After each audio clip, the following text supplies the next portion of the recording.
আসসালামু আলাইকুম।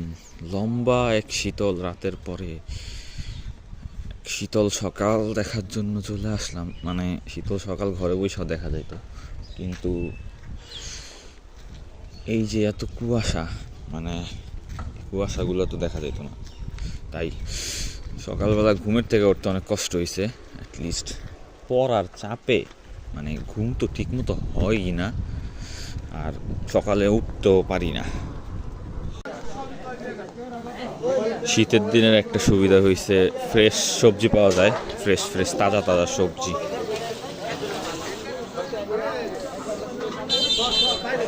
এত শীতের মধ্যেও মানুষের কর্মব্যস্ততা এটা কখনো কমবে না।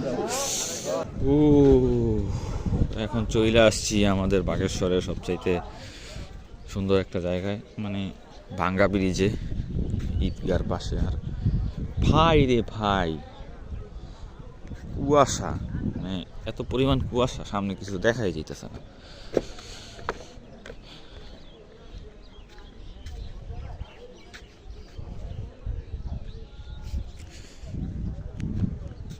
আমি এইখানে আরও কিছুক্ষণ থাকতাম বৈশা, কিন্তু আমার সময় নাই, কারণ আমার কালকে হয়েছে পরীক্ষা।